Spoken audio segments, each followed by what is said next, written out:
오늘의 말씀은 요한 1서 2장 1절에서 6절까지의 말씀입니다. 요한 1서 2장 1절에서 6절까지의 말씀.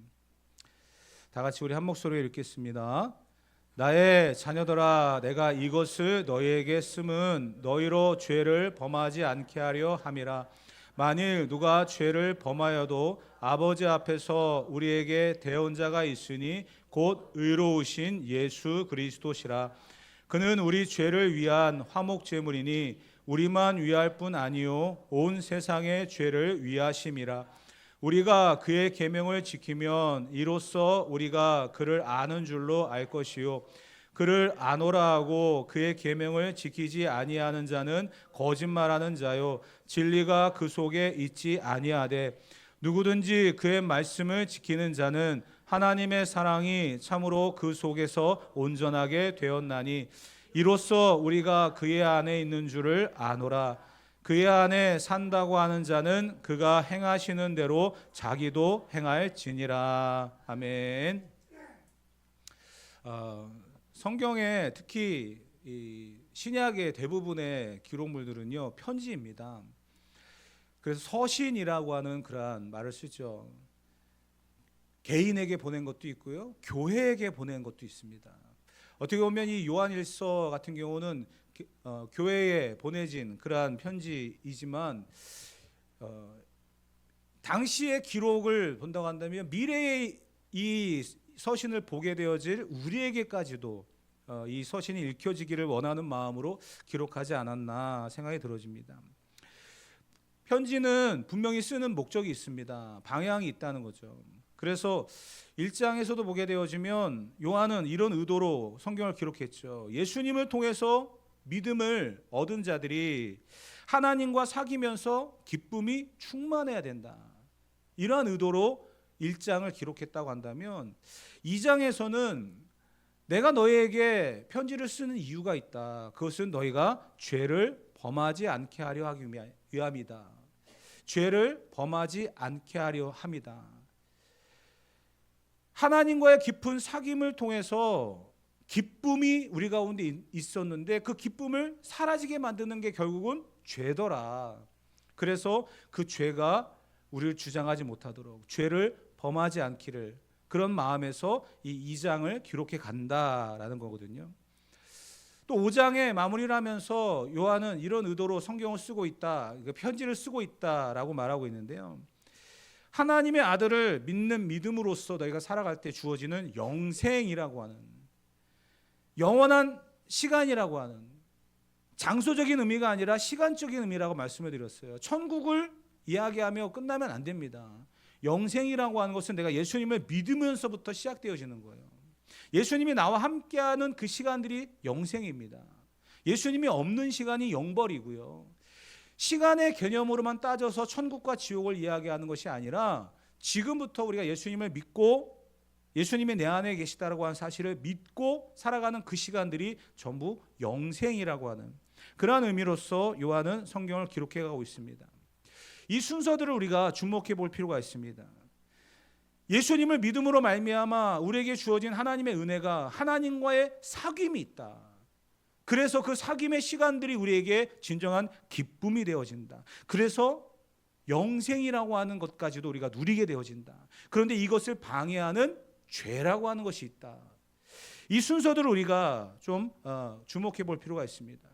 기쁘고 즐겁고 행복한 것, 하나님과의 사귐을 통해 우리가 누리는 그러한 세상이 줄 수 없는 그러한 기쁨과 평화, 그 결과로 나오지는 모든 영원한 시간들, 그런데 그것을 방해하는 죄라고 하는 것 때문에 우리가 문제를 일으킬 때가 많이 있죠.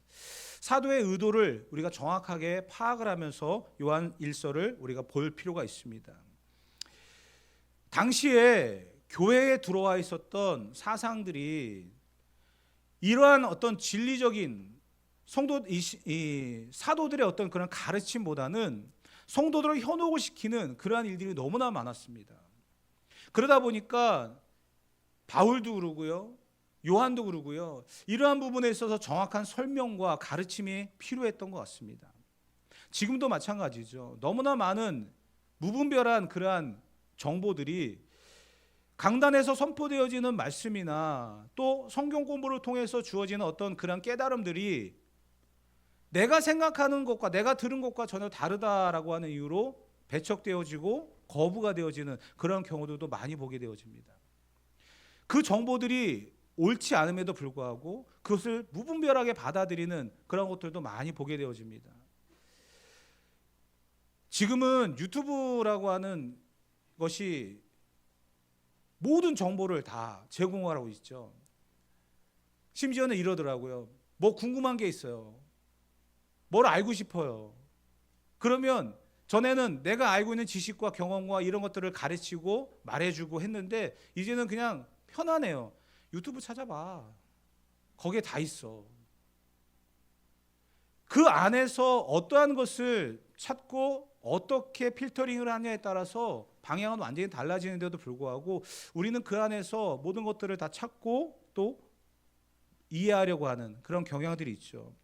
초대교회도 마찬가지였다는 거예요. 교회 안에 사도들이 가르침이 있고 진리를 선포하며 또 하나님의 사랑의 그 뜨거움을 전달하고자 하는 그런 마음이 충만한데도 불구하고 사람들에게 들어오는 또 다른 현혹되어지는 그러한 비진리들이 있었다는 거예요. 예수님이 이 땅에 오셔서 십자가를 지심으로 말미암아 하나님과 우리와의 깊은 사귐의 그 관계를 만들어 두셨다. 우리의 죄는 그 보혈의 피로 인하여 다 씻음을 받았다. 그러기 때문에 더 이상 죄는 죄가 아니다. 정말 비슷하면서도 맞는 것 같지만 결국은 끝이 다른 거예요. 끝이 다른 것을 우리가 잘 아는 단어로 이단이라고 이야기합니다. 끝단자예요. 다를 이자고요. 끝이 다르다는 거거든요. 교회 안에 이러한 가르침들이 너무나 많았다는 거예요. 그렇기 때문에 요한이 이야기하는 겁니다. 죄를 범하지 않기를 위해서 이 성경을 기록해 가고 있다라는 거예요. 예수님을 믿고 구원을 받았다. 그러면 이제는 의인이다. 더 이상의 죄는 문제가 되지 않는다. 몸으로 짓는 모든 죄는 더 이상 문제가 되지 않는다. 그렇게 가르치는 사람들이 있었다는 거예요. 그런데 여러분, 우리는 예수님의 보혈로 인해서 죄 사함을 받았습니다. 그 죄는요, 원죄예요. 아담 이후로부터 시작되어진 그 원죄에 대한 죄 사함을 받은 거예요. 우리가 회개하는 그 시간들은요, 그 원죄에 대한 부분이 아니라 자범죄입니다. 생활 속에서 짓는 죄들을 이야기하는 거예요. 예수님을 믿고 구원을 받았다, 죄 사함을 받았다라고 하는 게 내가 짓고 있는 모든 죄까지도 영향이 없다라고 말할 수 있는 게 아니거든요. 원죄에 대한 부분은 해결받았습니다. 그래서 우리는 천국을 가는 거고요. 영원한 생명을 누리는 거거든요. 그런데 우리는 죄인입니다. 죄를 지을 수밖에 없는 사람들이에요.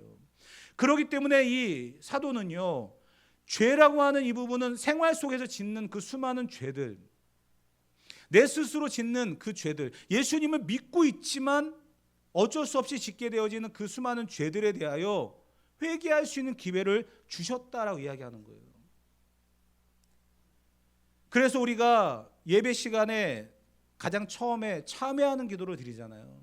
그 참회하는 기도를 드릴 때 제가 꼭 읽어드리는 성경 구절이 이거 아니었습니까? 요한일서 1장 9절에 만일 우리가 우리 죄를 자백하면 우리 죄를 고백을 해야 돼요. 회개해야 돼요. 그러지 아니하면 하나님과의 깊은 사귐의 그 기쁨의 순간들을 유지할 수가 없다는 거죠. 요한은 이 하나님의 사랑과 은혜에 대한 이야기를 요한 1서에 굉장히 많이 기록을 하고 있습니다. 하나님은 사랑이시다. 그 사랑의 은혜가 우리 가운데 있다라고 계속 이야기를 하면서 한편으로는 죄에 대한 이야기를 굉장히 많이 기록을 하고 있습니다. 그 죄에 대한 이야기가 요한 1서 3장에 보게 되어지면 굉장히 많이 기록되어 있는데요. 요한 1서 3장 4절의 말씀을 다 같이 한번 읽어보겠습니다. 죄를 짓는 자마다 불법을 행하나니 죄는 불법이라. 죄가 불법이라고까지 이야기하고 있어요. 요한일서 3장 6절 다 같이 읽어봅시다. 그 안에 거하는 자마다 범죄하지 아니하나니 범죄하는 자마다 그를 보지도 못하였고 그를 알지도 못하였느니라. 죄로 인해서 하나님 앞에 나아갈 수도 없는 그러한 상태를 이야기하죠. 요한일서 3장 8절 9절 다 같이 읽어봅시다. 죄를 짓는 자는 마귀에게 속하나니 마귀는 처음부터 범죄함이라. 하나님의 아들이 나타나신 것은 마귀의 일을 멸하려 하심이라. 하나님께로부터 난 자마다 죄를 짓지 아니하나니 이는 하나님의 씨가 그 속에 거함이요 그도 범죄하지 못하는 것은 하나님께로부터 났음이라. 아멘. 하나님의 사람과 마귀의 사람이 등장한다는 거예요. 그리고 하나님의 사람은 특별히 하나님의 씨가 그 안에 있다. 그래서 범죄하지 못한다. 왜냐하면 하나님께로부터 났기 때문이다. 죄를 짓지 말라라고 얘기했는데 죄를 안 지을 수는 없죠. 요한일서 5장 18절 말씀해 보게 되어지며 이런 말을 또 기록해 놨습니다. 다 같이 한번 읽어봅시다. 하나님께로부터 난 자는 다 범죄하지 아니하는 줄을 우리가 아노라. 하나님께로부터 나신 자가 그를 지키심에 악한 자가 그를 만지지도 못하느니라. 아멘. 하나님께로부터 나신 자가 그를 지킨다. 악한 자가 그를 만지지도 못한다. 우리가 죄와 싸워야 된다라고 계속 말씀해 드렸습니다. 죄가 참 무섭습니다. 왜냐하면 죄의 값은 사망이기 때문입니다. 그 죄의 값을 우리가 다 감당할 수가 없죠. 그렇기 때문에 하나님께로부터 난 자가 우리를 지켜주신다는 거예요. 그게 무엇입니까? 바로 오늘 본문에 등장하고 있는 예수 그리스도입니다. 예수님이 우리를 지켜주시는 분이고요. 우리를 붙들어 주시는 분이라는 거예요. 죄로 인해서 실패할 수 있습니다. 지난 시간에도 말씀드렸던 것처럼 하나님이 내 안에 거하시기 때문에 내 안에 있는 죄와 더러움과 이 어두움이 떠나가기 위해서 우리는 몸부림치거든요. 하나님의 거룩하심이 내 안에 머물도록, 그 거룩하심이 나를 주장하도록, 죄가 내 안에 들어옴으로 말미암아 내가 지저분해지고 더러워지는 것을 견딜 수가 없어서 몸부림치는 그런 열망이 있어야 됩니다. 근데 그렇게 살아가면 다 완전합니까? 아니잖아요. 또 넘어지고 범죄하고 쓰러질 수밖에 없어요. 그럴 때에 그 실패한 그 상황 속에 하나님이 우리를 책망하고 벌하시는 것이 아니라 다시금 우리를 일으켜 세워주시고 붙들어 주시는 분이라는 거예요. 왜냐하면 그것은 내가 지금까지 잘해왔던, 내가 지금까지 쌓아왔던 그러한 공로 때문이 아니라 예수님의 십자가의 보혈이기 때문이에요.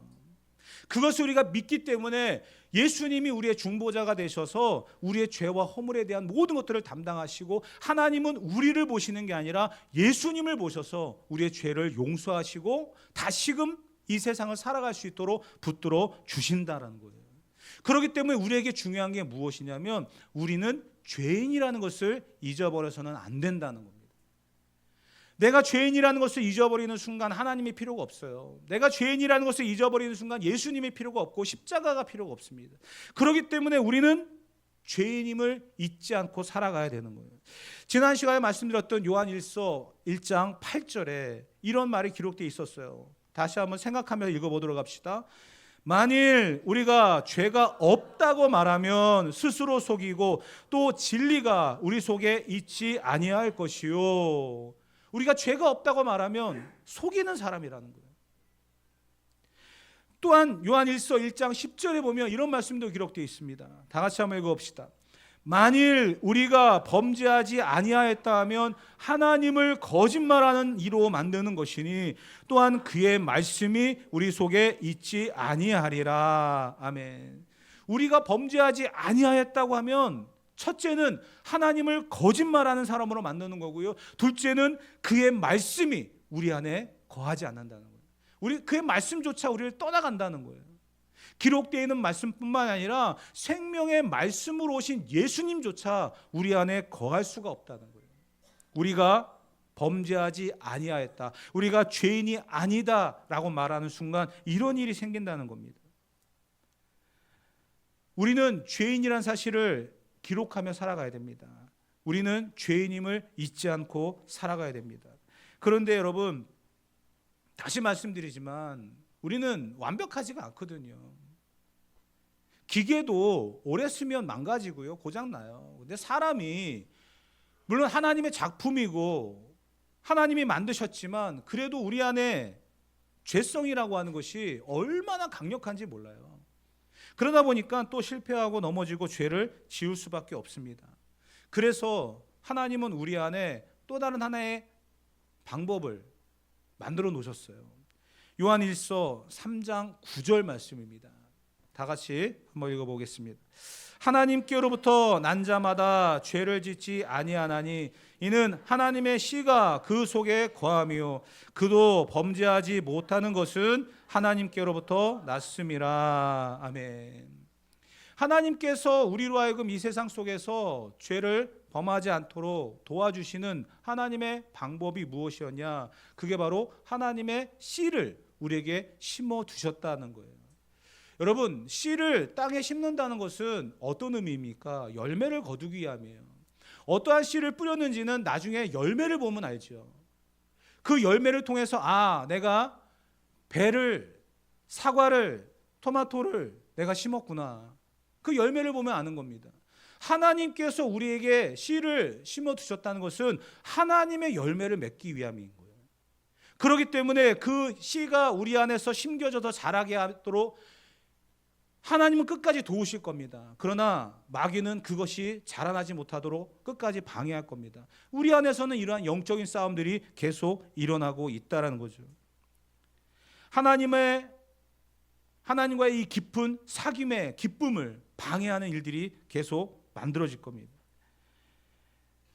하나님과의 복된 사귐, 하나님과의 이 사귐의 기쁨을 빼앗아 가도록 계속해서 그들은 힘쓸 겁니다. 아마도 우는 사자와 같이 삼킬 자를 두루 찾으며 지금도 이곳에서 우리에게 있는 이 기쁨을 빼앗아 가려고 아마 왔다 갔다 할지도 몰라요. 이런 말도 있어요. 마귀가 우리에게서 이 기쁨과 이 은혜를 빼앗아가는 열심을 우리는 잊어서는 안 된다. 한 사람을 지옥으로, 한 사람을 영원한 사망으로 만들기 위해서 내 안에 있는 이 기쁨과 하나님과의 깊은 사귐의 시간들을 방해하는 그 열심이 그들에게는 있다라는 거예요. 그런데 우리는 그 열심을, 그 마귀의 열심보다도 하나님과의 사귐에 대한 열심이 부족할 때가 많이 있죠. 그래서 우리는 다시금 내 안에 하나님의 씨가 온전히 자라나도록, 하나님의 열매를 맺을 수 있도록, 그 사랑과 은혜의 열매를 맺을 수 있도록 우리는 이 영적인 싸움들을 온전히 살아가야 될 줄 믿습니다. 내 안에 이 연약함이 그냥 나는 그래, 원래 그래, 나는 그럴 수밖에 없어 하면서 자기 합리화에 빠져서도 안 됩니다. 하나님, 나는 죄인입니다. 나는 연약합니다. 하나님이 도우시지 아니하면 살 수가 없습니다. 먼저는 죄인임을 고백하고 하나님을 인정하는 삶을 살아가야 돼요.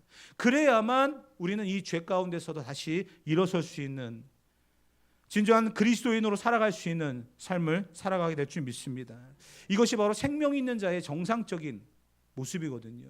생명이 없으면 이러한 열정과 갈망도 없는 거예요. 오늘 우리 안에 있는 이 기쁨을 누리기 위하여 다시금 하나님 안에서의 그러한 삶을 살아가기 위해서 몸부림칠 수 있는 저와 여러분 되어지기를 주님의 이름으로 축복합니다. 오늘 본문에 들어가면 요한은 이 성경을 쓴, 편지를 쓰게 된 기록의 의도를 이야기했다고 말씀을 드렸죠. 1절과 2절을 다시 한번 우리 천천히 읽어보도록 하겠습니다. 나의 자녀들아, 내가 이것을 너희에게 쓰면 너희로 죄를 범하지 않게 하려 함이라. 만일 누가 죄를 범하여도 아버지 앞에서 우리에게 대언자가 있으니 곧 의로우신 예수 그리스도시라. 그는 우리 죄를 위한 화목 제물이니 우리만 위할 뿐 아니요 온 세상의 죄를 위하심이라. 아멘. 우리는 아무리 하나님 앞에, 하나님 내가 이렇게 열심히 살아왔고 내가 이렇게 했는데 왜 내 공로와 내 삶의 것들을 인정해 주지 않습니까? 말할 수 없어요. 왜냐하면 하나님이 법을 만들어 놓으셨거든요.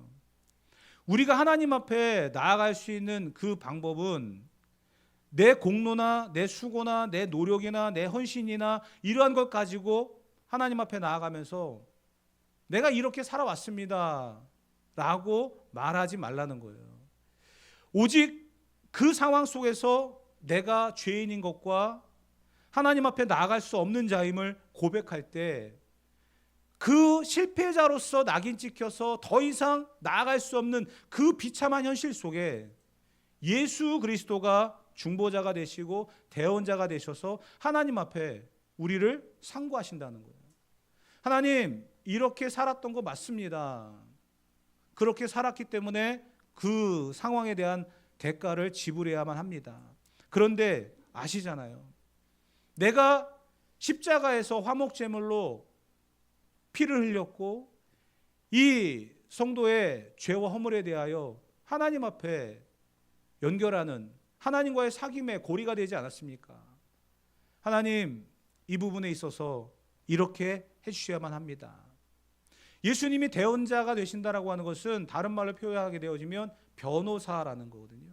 변호인이라는 거예요. 내 죄에 대해서, 내 상황에 대해서 대신 말해주면서 본인 스스로가 화목제물로서 하나님 앞에 의로운 제사장으로서 우리의 죄와 허물을 담당하셨다라는 것을 고백하며 하나님과의 우리의 관계를 연결시키는 그러한 분이다라는 겁니다. 그래서 하나님은 우리를 보시고 용서하시는 게 아니에요. 예수님을 보시고 용서하시는 것이고요. 우리가 피조물이고 우리가 하나님의 사랑을 받을 만한 그러한 대상이지만 우리의 어떤 모습 때문에 우리를 사랑하시는 것이 아니라 예수님께서 십자가를 지셨던 그 상황과 그 사실 앞에 우리를 사랑하시는 거거든요.